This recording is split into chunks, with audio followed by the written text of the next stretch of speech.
Edmund, thank you very much for agreeing to chat with me. It's great to have you here. As we've already discussed, we've got lots of things in common and maybe some mindsets in common. So thanks for coming on. No, thank you very much for inviting me. And yeah, good to see you again after Groundswell. Yes, yeah, yeah. Groundswell's a funny one. You meet some people in some quite strange situations, don't you think? It's cool. I think the best thing, the thing that I love about it is that it's like, well, there's all the education, and everyone hears what everyone has to say, and everyone asks, reasonable questions, and then everyone like, gets a couple pints in them, and then starts saying what they really think. So I like that. Yeah, that yeah. bit The afterwards, truth comes out. honesty. Yeah, exactly. You get all the honesty, and you get Yeah, everyone saying, "Oh, well, actually, this is the truth behind what I said." Like, don't that was just for the performance. So I like the honesty which comes after it for sure. yeah. That's a really necessary thing. Ed, give me a background. What's the story that's led you to where you are at the minute? So I grew up on the family farm that I am on now, and would be managing the cows, handling the cows since I was about 11, 12, 13. And that would just be sort of in holidays or weekends when I come back from school. And I didn't really see it as a viable option, the going back onto the farm, because there was a lot of stress. Normally, the times that I was helping would be with TB or an animal's ill and sick Mm, and being separated from the herd, and so it was often the like really high stress kind of moments and like difficult handling yeah, situations, often in lots of mud, that were kind of my first experiences of cattle. That being said, I used to walk out into the field when I was about 5 and 6 and just lie down and chill with the cows. I used to draw cows. Like I'd draw them with coloring pencils and things, and I would take them back to show my mum, and she'd be like, "How did you draw this?" And I was like, "Well, I just walked into the field." She's like, "Oh my god!" So I've been very used to handling animals for a long time. Uh, but so then I yeah, went off and did did chemistry at uni, and wasn't really that engaged with it. It was kind of a bit of a boring course. So I was sort of researching online and looking at things, and I discovered regenerative agriculture. And basically, the key light bulb moment for me was when they basically explained, like, on our farm we used to have stewardship areas, like where we would think about biodiversity and wildlife, and then we would have production areas. That's where we produced the food. That's where we made the money. And all these people were saying was, you can actually have your cake and eat it too. You can have your mm, production areas, which are ecologically diverse, biologically diverse, and regenerative, and an ecosystem in their own right. And that kind of blew my mind and really excited me. And from then on, I sort of started learning as much as I could. Went through a few different jobs and phases, and went to sort of Richard Perkins internship. Did a holistic management course with 3LM. Um, did Darren Doherty's keyline design course. I did a permaculture design course. Things like that. So really, like, just getting a broad picture of all the sort of different regenerative techniques and mm, methodologies and frameworks. And yeah, then when lockdowns hit at the start of 2020, March 2020, I stopped my previous job, which was working on a sort of a composting business, and came back to the farm and took on the cows and really started converting it over to my kind of philosophy. Uh, Whereas my dad had been managing it all beforehand, I took on the cows, and we're sort of working together on that. Um, you know, Begrudgingly sometimes. Like, I'm pushing through lots of ideas which are not people aren't used to. My family, my father are not used to those kinds of ideas, but we're working together, and I've mm. had enough successes that he's trusting me more with what I'm doing, and yeah, we're just trying to make a really good go of it. Yeah, that's fantastic. No, it's good to hear you're having successes, and that's racking up some wins and then some credibility. What do you think are other keys in terms of communicating throughout generations and throughout levels of leadership in our industry in particular? I love that question. Actually, that's a cool question. Like, because everyone has the power to be a leader. You can be a leader whatever level you are, and being a leader means leading down, and it also means leading up the chain of command. And so, a big learning experience for me was learning how to be a leader, but not be in charge. And I'm still learning that, in Mm, the sense of you've got to take responsibility for your actions wherever you are. And so, essentially, learning how to be a bit humble about it. Like, I was, classic mistake of young man trying to prove himself, trying to push, the old people out. And I made a lot of mistakes and a lot of arguments that were pretty much unnecessary. And learning it a bit more now to be a bit more humble, literally just like, what do I know? The system has worked in the past. You've got some new ideas. Okay, bring them through in a way that doesn't trigger everyone's egos. Bring them through in a way that doesn't make people defensive. So it's less about like, oh, you did this wrong, or you've made all these mistakes. That's just going to get someone's back up, going to get them defensive, and they're not going to listen to anything you say. So in order for people to listen to what mm, you have to say, you have to listen to what they have to say. You have to give that respect first before it will mm, be given. So mm, yeah, the trying to do that as much as possible. Be humble, listen to what he has to say. My father, really listen to what he has to say. Respect that he has the knowledge of 20, 30, 40 years. It's not been with my system, so you've still got to push back against some things and say, look, I want to I want to try this. I want to take this risk. Can I take responsibility for it if it goes wrong? Um, and one thing that uh, I forget his name, but he talks about doing something which is safe to fail.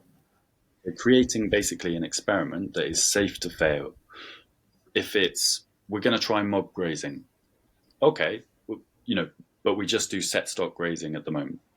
All right, let's square off like 1 acre where we will try mob grazing. So we'll do it set stocking normally, and we'll just put the animals in for 1 day, take them out, and leave it for 40, 50, 60 days, and just see what the results are. Because, an acre, that's a safe to fail. Like, if it makes a complete hash of it, then no worries. So mm.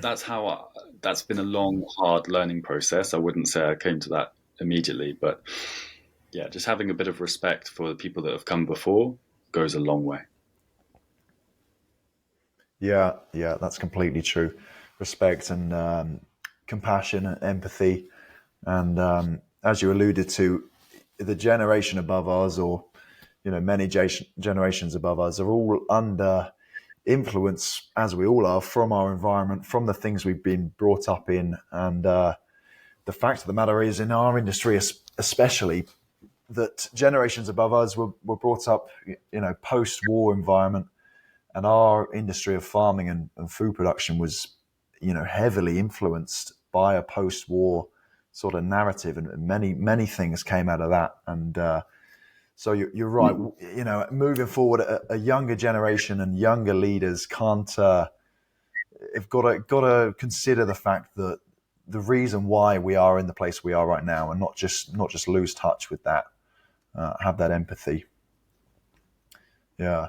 What do you see, Absolutely. Ed, in the current regenerative agriculture space, with the sort of youth that we're involved with and that we know? What do you feel that energy is like at the minute? Does that make you feel energized and optimistic?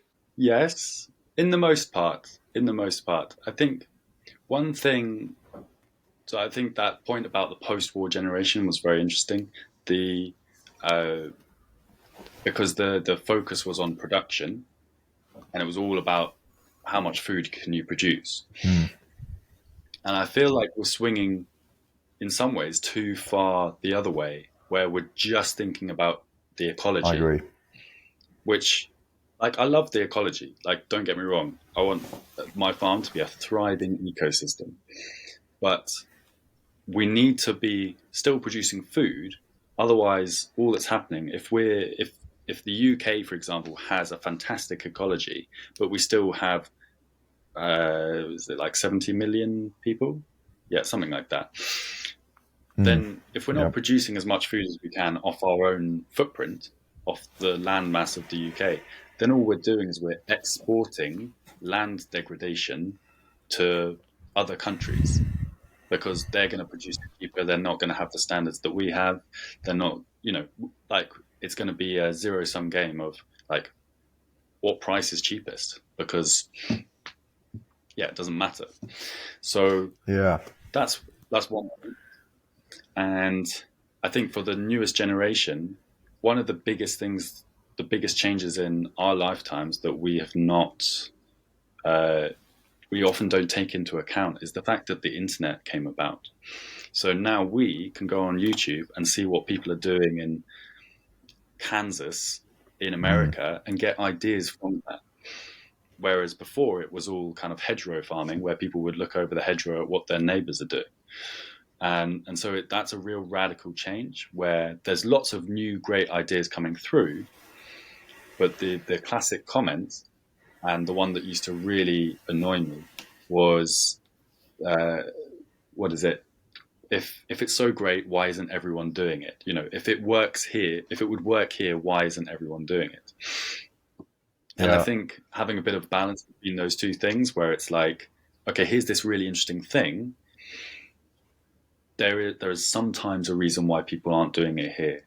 Like there are techniques, there are practices which are not going to work here because of our climate, because of our legal and regulatory system, because of our culture. There's lots of things there, like the soil types. There's lots of nuance there, which I think often people will forget, and like Mm, and me especially.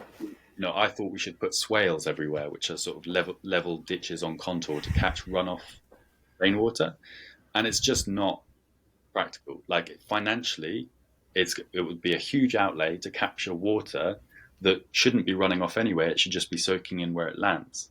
So you're not even treating the root cause of the problem, and just spending loads of money to do it. So yeah, like again, it comes mm, back to that. Like okay, like let's be a bit humble. Like there are cool things around the world. There are very interesting techniques that are going to add to our farm. Sometimes there's a reason why they're not being done already. So, yeah. so yeah, Yeah. again, That's like that that. humbleness of the new generation. Like, don't think you know everything, and that's a note to Mm, myself as well. yeah. Yeah. Me too. Me too. Yeah. It's interesting. You mentioned about like I think you said exporting our land degradation. That's a really really fascinating way of thinking about that, and it's so true. I think we see it the world over in probably several aspects. However, in terms of the food production and climate targets things, we see we see countries trying to hit their own climate targets at the detriment of other aspects. I think. What do you see in that space? I'm curious what your thoughts are on the new incentives that we're getting that are available in terms of sustainable farming and grant availability. What do you see there? Well, I don't have a broad and deep knowledge on what's available. I can only talk about what we have actually done here, and and what we've actually received money for versus have done and been promised money and not necessarily received money for. Uh, but essentially, what my vision was for the farm was 100% grass-fed cattle, outwintered all year round without any chemicals or pesticides. So that's my kind of goal. Now, if grants and subsidies align with that, then fantastic. I'll take them. You know, I'll always take money to do what I wanted to do anyway. It's when you start sort of chasing grants and subsidies to Yeah. for the money, which then leads you to make kind of not good decisions, I would think. And so, with that in mind, Yeah. we went under countryside stewardship mid tier, and we have started to convert to organic. So we're in conversion to organic at the moment because we get paid by countryside stewardship to convert. So we get paid per hectare for arable land, and we get paid for per hectare for grassland. And it's a lot more for arable than it is for grassland. And we get conversion payments, and then we'll get what do they call maintenance payments. So that's one thing that we did, and that was because it aligned with what we wanted to do anyway. But then if you magnify that out to the greater land mass of the UK and think about it in terms of the whole picture of the UK, it was the right decision for us, but potentially creates a perverse incentive for many different people because they're getting paid to produce less food, because organic will produce less food in the years of conversion. Like, you can't just go from conventional all the way over to organic. It's a fact of the matter that there will be a drop in production whilst your soil biology and your ecosystem gets going again. Like, I don't know what the figures are on how much food they produce after they've gone all through the system. There's definitely clever ways of doing organic farming where you're really looking at multi-species, whether that's like integrating trees and other crops like orchards and integrating livestock with them, or integrating livestock into arable systems. There's ways to increase the overall yield and overall income if organic didn't necessarily meet the production levels of a conventional system with high inputs.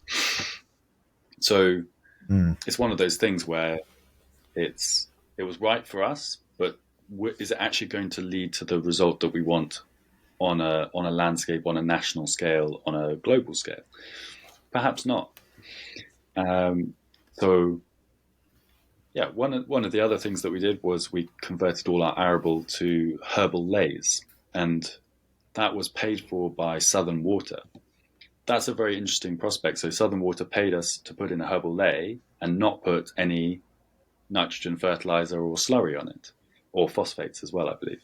And I'm like, brilliant. I didn't want to do that anyway, and I wanted to put herbal leys in onto our arable, so I'll happily accept that money. But again, it means that we've not produced any food on that land because we've not had a crop of grains this year. Again, it's fine by me. We got paid for it. We are financially better off because we didn't have all the costs and there were troubles with harvest. And I was very happy to not have to deal with that headache of worrying about getting a harvest in or baling or, all dealing with the contractors.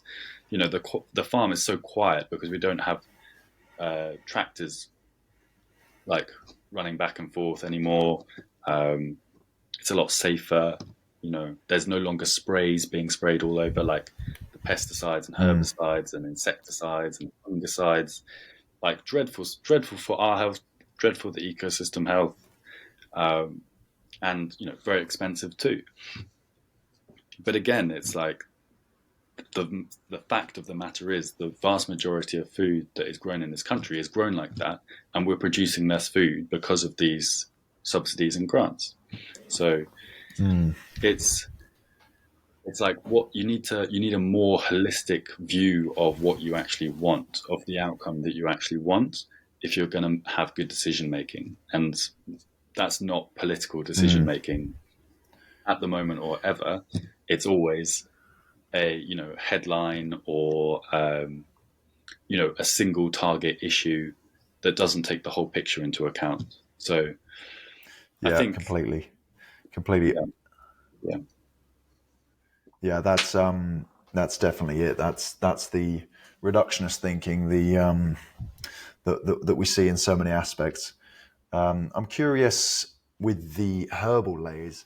Can you utilize your herbal lays with the livestock? Are they getting grazed and helping in that way?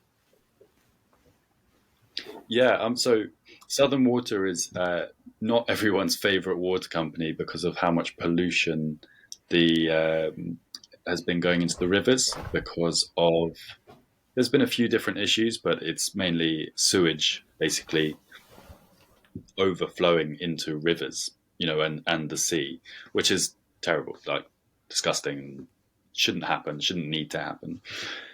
Conversely, their catchment team, so they've got a team that just focuses on the catchment level issues. Uh, they are fantastic. They really know their stuff. They're really excited about all this, like all the regenerative agriculture stuff. So they've not only paid for putting in the herbal lays, they've actually given us a grant, like an infrastructure grant to put in fencing and water so that we can mob graze them or get longer recovery times because they understand that that's going to improve soil health, that's going to reduce runoff, like Fantastic. soil erosion. It's going to mean that people can use less nitrates and phosphates. So they're well into all of that, and they really care, which is wonderful to see. It's just a shame that they don't have a bigger budget, because then they could do more work out on the landscape Mm. areas, like the catchment areas. And also, they could solve all of those pollution, sewage runoff issues because you can solve all of those problems biologically. Because essentially it's from runoff and soil erosion from the catchment that all of these things are overflowing, and it's not dealing with the water properly. It's not capturing it, letting it soak into the soil rather than just letting it run off in one big, haroosh. So Yeah, yeah. yeah, so Expand on how people or how we as a society can solve those problems biologically. so the the main biological problem of runoff basically is basically a problem with the broken water cycle. So the essentially what's happening is the rain is not soaking in where it lands, and basically the core reason for that is that we have too much bare soil.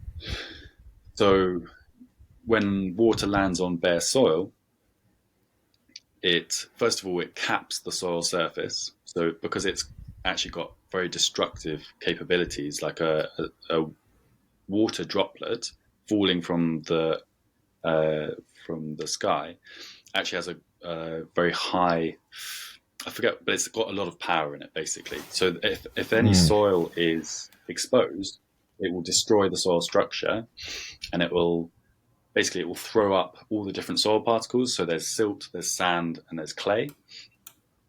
And clay is the lightest of the three soil particles, and it basically just sits on top and forms a cap, which means that any water that then falls on that runs off. And then that on a microcosm, on a sort of square inch, that's a problem. But then when you expand that out to the hundreds of thousands and millions of square meters that are bare in your catchment, in your water, what's it called, your water table or whatever, that that leads to flooding. And the crucial thing there is, if all the water floods away, then the water isn't stored in your soil, and then you have a drought in the summer. So Mm. droughts and floods are two sides of the same coin, because the Mm. water that should be stored in your soil has flooded off, and then it's no longer there when there's a gap in your rainfall. So I was hazard to say that in the UK there hasn't really ever been a drought, like a real proper one. Like, we've not had rainfall for like Mm. weeks at a time, but compare that to places where they just have a dry season of 9 months and not a rainfall drops for 9 months. It's like, it's not really the same thing. You couldn't really say in any Mm. month in the UK that we would not get rainfall. So the great thing about herbal lays and grass is that theoretically your soil should be covered all year round. Now, that's not always true because there's trampling, over trampling, you create muddy patches, um, things like that happen. But theoretically, it should be more covered than if you just had a bare arable Yeah. field over winter. Yeah. And so, so the herbal lays are meant to fix that on a landscape scale by decreasing the amount of bare soil. Yeah, it's amazing how you are so right about the problems there with the bare soil and other ecological problems. And when you were speaking about square inches, meters, acres, even, it is my mind kept going to countries, continents, the globe, because as I'm sure you're very aware of the scale of problems to do with something as seemingly simple as bare soil is absolutely huge, isn't it? And I think what would you say? Africa is probably the culprit, the worst culprit. Well, it goes from sort of the north of Africa. The worst bits of desertifying areas are sort of the north of Africa, up through the Middle East, and like northeast into Asia, and then there's large areas of uh, America. There's large areas of like north and south, and then there's huge areas in Australia. But at the Mm. end of the day, um, well, there's a reason for that, and that's because those are areas that have dry seasons, so their rainfall Mm. is not distributed evenly throughout the year like ours is. So our our rainfall isn't actually that great. Like our rainfall here is like it sort of varies, but maybe like 500 millimeters to 700 millimeters a year. That's actually about the same as Johannesburg in South Africa. But they have it Hmm. all in 3 months, and then they have 9 months of dry season. So those areas are very easy to be desertified because of that concentration and like of rainfall and then a big gap. So if you have any bare soil that develops over that dry season, when that rain comes, it is running straight off. Whereas here, because Hmm. it's evenly distributed throughout the year, we've got a bit more in winter, but it's like it's fairly evenly distributed. It means that grass can Mm. kind of grow all year round. Things like like if we leave a patch of land, it will grass over, it will tree over, brambles will grow. Like if you just leave it and do nothing, like stuff grows on it. Whereas if you leave it and do nothing in those areas with dry seasons, nature doesn't recover. Mm. And so Yeah. the key thing is that in the UK, bare soil is kind of more insidious in that way.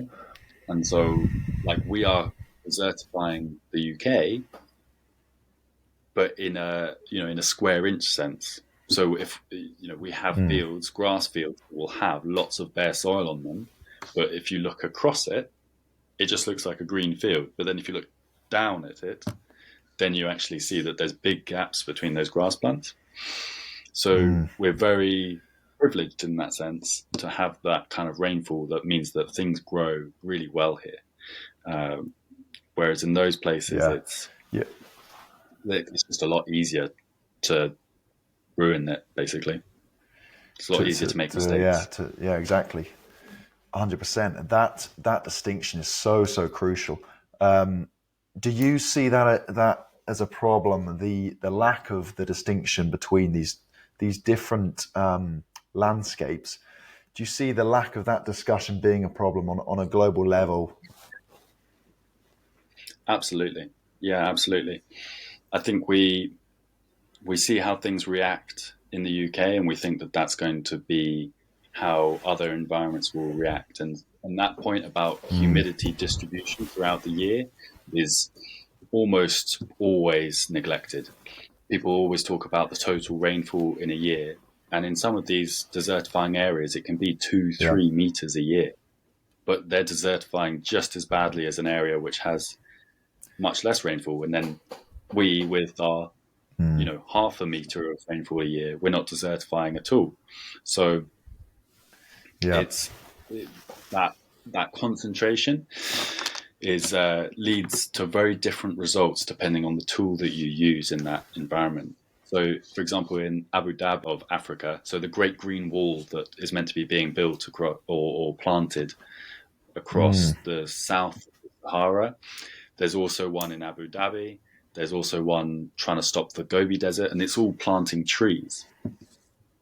And they're trying to plant trees in an environment that does not suit them, in an environment that, first of all, the rainfall is very concentrated in certain times of the year, but also is often below the level that is needed to actually grow trees in the first place. So you have this crazy situation Yeah. where billions of dollars are being paid in Abu Dhabi to drip irrigate trees to try and stop a desert growing, which never grew trees in the first place.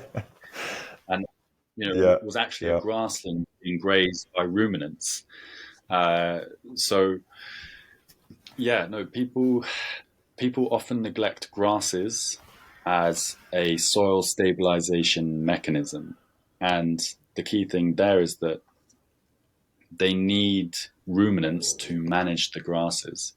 And in all of these places, the native population of ruminants has decreased to such a level that they wouldn't be able to manage the grasses, and they're not displaying the behavior that you need to manage these grasses well. So in those large herding herbivores of buffalo or bison, the bison used to be 40 million, uh, strong. Like one herd was like 30 million. I think there were two herds, the north herd and the south herd, and they were 30 million each or something like that.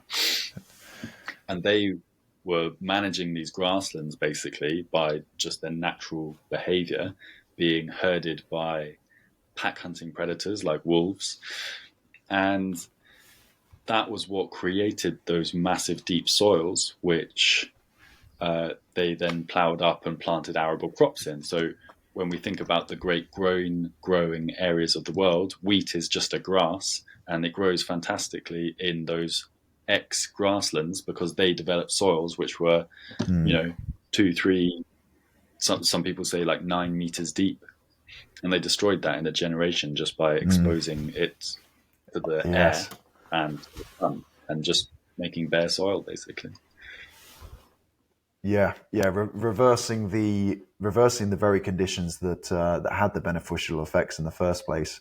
We've done a very good job of that with our clever tractors and clever chemicals and that sort of stuff. It's amazing the speed at which we can deteriorate a landscape. That's something we've Yeah. proved fairly well. I think that the point you made regarding the landscape of growing trees and managing that is just nail on the head. It's almost it's funny, and maybe this comes back to the empathy thing. But for you and I, evidently, this is sort of hit yourself on the head moments. Some of these things just seem stupid to us. However, clearly global organizations do really think these ideas are the best ideas at hand, and I think that's quite concerning. Probably, do you? Yeah, I mean, essentially they're just ignoring a tool in their toolbox. And so there are basically four main tools that humans use. Like you can put all the tools that humans use into these four categories. So one is fire. We use fire to manage landscapes. It's a tool that we use to manage landscapes. And there's lots of problems with that in the sense that it, first of all, gets rid of all the biological material that would otherwise build carbon in the soil and improve its water holding capacity. That it also creates a lot of bare soil. So again, that's a problem for the water cycle, like we've talked about. The other tool is rest. So like I was saying earlier, in the UK, if we just leave a piece of land and we rest it, then very naturally the grass will grow longer, the the trees will start popping up in no time at all, and very shortly you'll have a forest. That's not true at all in these desertifying areas. Like it will get worse if you rest it, because it needs stimulation, and that's also to do with how grasses grow. Like they literally developed to be grazed by an animal. If they're not grazed by an animal, they will die. That being said, you can kill a grass by overgrazing it, but you can also kill a grass by not grazing it. They co-evolved with large herding herbivores and pack hunting predators. So we've got fire, we've got rest. The next tool is technology. So that looks like a lot of different things. It looks like your iPhone, it looks like a tractor, it looks like herbicides and pesticides. Those are all technology. They're all technological systems. And, a plow is technology. Drip irrigation, that's technology. And then the last tool in our toolkit is living organisms. So and within living organisms, then you've got trees. You can use trees as a living organism, but you can also use livestock. So or animals, just animals, full stop. So in many ways, I don't care if we regenerate land using livestock or we do it using wild animals. It's just the problem is that there aren't any wild animals left.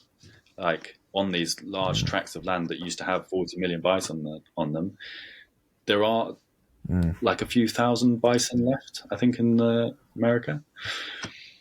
But you just think about, just on that point, just think about the ecological abundance that used to be in America, like, 40, 50, 60 million bison, hundreds of millions of deer, elk, caribou, pronghorn, just amazing amounts that, like, I'm pretty sure it far exceeds the weight of ruminants that exist on the land now. Like I'm happy for someone to check agree. me on I that, think, but it's certainly. Yeah. I won't. I'm not going to go down that rabbit hole, but I agree. I think that's true. so. But so in these environments with dry seasons, with we call them brittle because for a large part of the year the litter on the ground is brittle rather than soft and pliable like it is here. They need animals. They need animals because that soil capping that I was talking about earlier needs to be broken up with the hooves of the large herding herbivores. And they're only going to be excited enough to do that if there are pack hunting predators around. If there are neither of those two things, then we need to use livestock and we need to manage them as if a predator is herding them. So we need to bunch them together, we need to keep them moving, and we need to make sure that the recovery time for the grasses is long enough that they actually can establish properly and grow year on year and increase in vigor. And not only that, we need to do that within the context of the land that we are working with. So there's the context of the land, its soil type, its climate. Then there's the context of the people. There's the culture. There's their finances. There's the economy of the land. There's what do they all want? Like what they need to be clear on their actions that they're taking, the people that are managing the land, because they need to know why they're doing it in the longest term. So I think they need to have, like, global organizations need to have livestock in their toolkit as a legitimate land regeneration tool, and they need to learn how to use that tool within the context of the place that they are in, and not, with someone, someone who has a hammer, everything looks like a nail. It's the context of, like, knowing when it is a nail and when you can hit it, or when you need a screwdriver and it's a screw and you need a screwdriver. And Do you think I don't that? think they have that. Do you think that? Yeah, yeah, that's true. The do you think that tool in the toolbox, as you said, has been wrongly left out for sort of for reasons that aren't how can I say it? Because of misinformation in terms of the use of livestock and the impact of livestock. Have we been lied to? I definitely think that there's misinformation out there, there's disinformation out there, that that livestock have all these problems associated with them. There's there's a lot of blame placed on cattle and cattle farmers, and I've fallen prey to it myself in the sense of actually um, what's the word, repeating it. Like I used to think that there were too many cows, and I used to tell my dad, "Oh, like we need Me less too. cows on the farm." Yeah, yeah, Yeah. exactly. So we all. I don't want anyone to think that it's just because that we're cattle farmers that we wouldn't didn't like haven't ever thought that. It's when the nuance comes in that is important. So the the sort of the attack is always on cattle, and if you flip that round and said, well, what about bison, for example, everyone would be fine with it. It's a wild animal, but functionally they're very, very, very similar. They graze grass, they shit out poo, they burp methane. Like, functionally, in terms of an ecosystem, they are very, very similar to a cow. So then the question should come, well, okay, so what's the difference? Well, it's humans. Okay, so how is it different? So there's a range there of difference. It's like, well, some people manage their cows very closely to how a bison might move across the landscape, and then some people don't at all. So it's us that's managing them that is always going to be the issue. So Yes. we can manage them positively, or we can manage them detrimentally to the ecosystem. And I think the misinformation there is that that they have this environmental impact. Well, anything can have an environmental impact. It's like it's all in how you do it. So you can grow crops, you can grow them with fertilizer, you can grow them pesticides and herbicides, fungicides, insecticides, and you can wipe out your local ecosystem to grow wheat and grow bread. That's one way of growing food. You can also do it in a very smart way, like that takes much more care over the ecosystem. And I think the for me, the gold standard in food producing ecosystems in the UK anyway is a diverse grassland with trees included. A diverse wood pasture, let's say, or you'd call it a savanna if it was in Africa, but something that includes the full spectrum of plants that are native in the UK. And all we're doing, so we're creating a fully native ecosystem, and all we're doing is we're harvesting some of that material, that biological material, with a cow. So that is, in my view, like a very, very good way of doing it, and one that takes into account all of the ecosystem. Like it creates a functioning ecosystem, but that's often left out. That's off that description of cows is left out, and it's put into Yep. a dichotomy of plants versus animals, and it's just not that. You can do anything Yeah. stupidly, and you can do anything. Yeah. That's it. And it's never in history been plant versus animals, hasn't it? It's everything's co-evolved. Animals have been part of the world, part of Earth. It's an interesting one. I totally agree. I think if you just look at what type of landscape or what type of ecology would be most beneficial, arguably, you would, as you said, go for some sort of savanna, silver pasture, some sort of pasture based landscape. And if we're all in agreement about that, then you think, well, what's the best way to manage that? And it's going to be animals. It's going to be ruminant animals, and that's so overlooked. As you said, it's been left out of the toolbox wrongly, and not always the case. It might not always be the right way, but it certainly at least needs to be in the toolbox and needs to be an option on that level. I'm wondering if I said, Ed, but we all know that cows destroy the climate. We've all heard about that. That's an obvious one. We all know that. What would you tell me? Well, you need to look at it at the full picture. So we've got to be specific about, what is the climate and why is that above the ecology, let's say. If we were talking about cows destroying ecology, then we could have a better discussion. Whereas cows destroying the climate, cows cause climate change. It's like, well, you need to be a bit more specific there before you kind of make those assertions.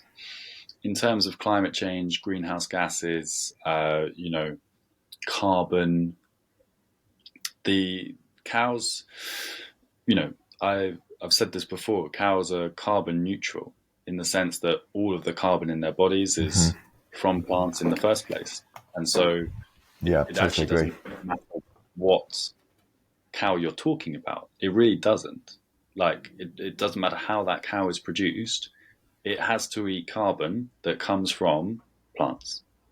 So the question isn't, are cows carbon neutral, or do cows contribute to climate change? That's not the question. The question is, how were those cows raised? Like, what were they fed, and how was that grown? Like, those are the questions to be asking when you're thinking about anything that we do as humans in terms of agriculture. Like, in terms of our impact on the environment, it's never as simple as wheat is killing the environment, beef is killing the environment, rice is killing the environment, sheep are destroying the environment. Like, it's never that simple. That's an organism that just grows where we raise it or grow it. It's up to us. And so how are we doing that? It changes changes the conversation dramatically, in my view. So that's what I would say. I would say, the methane issue is not a real issue. If it's methane from a cow versus methane from a bison, people completely ignore that. If I said that we need to get rid of the rest of the bison, the 6,000 that are left, we need to get rid of them for the climate. Like, hopefully, most people would think I was crazy to say that. But we say the same thing about cows, and we don't question how they were raised and why 60 million bison was never an issue in terms of methane. Like, I think the carrying capacity of our planet has been drastically reduced over these last 200 years. And I think that the amount of life that it could actually support is far, far in excess of what it supports now. And that includes humans, in my view. I think, why is that? There's huge areas of the planet which are desertified. So what does desertified mean? It means that land's turning to desert. It means that there's bare soil. So what's the driver of life on this planet? It's photosynthesis. So sunlight being captured by green growing plants. Now, if you take 2/3 of the planet and it's no longer able to grow green growing plants, and that's just the land. If you think about the pollution in the seas and the amount of sunlight that they capture through algae and plankton, it is enormous. And kelp, there are huge kelp forests up the west coast of America that have completely gone. And so I think the amount of sunlight energy that this planet is actually capturing and converting into life has been drastically reduced. And so if that's the base of the pyramid, and we've destroyed 2/3 of it, then of course we're going to be supporting less, let's call them higher forms of life, but that's a bit of a judgment call, but just more complex forms of life, perhaps. Mm. Up from plankton, algae, plants to animals like all insects, birds, humans, whales, as something that's probably far more complex than us. Just the amount of whales Mm. that there used to be is far reduced. So that really, yeah, it really bugs me that people think that reducing cows is a problem, or they think that reducing humans is going to solve their problems. I just don't think it will. I really don't think it will. And I think that the planet can host far more wildlife and far more humans. I don't think we can be a Mm. beneficial, like, I think we're a keystone species on the planet, and I think we can be a beneficial one. But we have been a detrimental one, like in many cases. Yeah, So undoubtedly.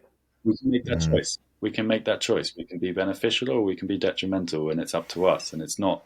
It's Is not that that humans where? are bad. It's not that. Yeah. Do you think? Do you think is that the first step there? You mentioned choice. Is that going to be the first change, a change of mindset? Always, like all, like it's the. Oh, was it? Who said that? Was it Gandhi? But like all change is internal. Like Mm. all change has to come from within first. Like you change yourself and you Mm. change the world. I think that's the quote from Gandhi, potentially. I don't know. But it's the moment your mindset shifts, everything else shifts to be in alignment with it. And how you show up in the world, how you interact with your father, to bring it back to to the start. That has such a huge difference you just wouldn't believe. Like, just don't try and change other people. Focus on what you can control. Don't worry about what you can't. And you'll you'll figure out that what you can control is a very, very small subsection of of things Mm. in the world. It's hard to control your emotions, right? And they're not up to anyone else but you. It's so hard to control your reaction to things, and it really isn't up to anyone else but you. So think about your mindset. Think about how you show up in the world. Um, you always have a positive impact to make, but you need to focus on yourself first. You need to figure out, Mm. you know, where your issues are, what's holding you back, you know, yeah. I'll leave it at that. Yeah. Yeah, I totally agree. That's such a poignant message, and so true, and a great thing, a great message just to anybody. That's so universal. That's what I'd say. Um, and on that note, Yeah, I think right. It is. I will let you go because I'm conscious you need to feed some more cows this evening. I do need to feed some more cows. Yeah. Well, we can combine that. Well, I'll just Yeah, quickly bring that universal message into an agricultural perspective. The yeah. Go mindset in an ahead. agricultural perspective is thinking about things which are complicated versus things which are complex. And so the things that you can control in a farming context are, is where your cattle go, what you plant, how you manage them. You don't control the weather, for example. But that mindset shift to a more holistic one, thinking about all the different systems that are happening on your land, the fact that your relationship with your father can be as important for the land's regeneration as how you're moving your cattle around, for example. So it's ecological regeneration, financial regeneration, social regeneration, and all of those three things have to happen all at the same time. So you need to think about how you're dealing with people, how you're dealing with your finances, and how you're dealing with your cattle and your ecology. And Mm. they're all the same thing, and you're managing them all at the same time. Yeah. I'll leave it at that. Yeah, yeah, that's a very great description of complexity at its heart. Not, as you said, not just a complicated issue, an intertwined, complex beast that we're managing as stewards of land. Yeah, I love it. Yeah, Good job, man. Thank you very much. but that's great. Yeah, thank you so much, Edmund. Um, is there any websites or social media channels you'd like to shout out and give the handles where people can find you? Yeah, of course. So Instagram is conscious_cattle, and I think TikTok is too. I thought I would never be caught dead on TikTok, but actually the conversation is very interesting there, and people are really engaged. So that surprised me. On Facebook, I'm Conscious Cattle as well, and on LinkedIn, I'm just Edmund Sutcliffe. Yeah, fantastic. Well, I'll note those down and make sure that's available to anybody that wants to go and check your stuff out. I'd highly recommend it. I think the viewpoints you have are fascinating, and you do have a good clear way of describing what you think. And I don't think it should isolate anybody that wants to hear your message. Brilliant. Yeah, thanks so much, Harvey.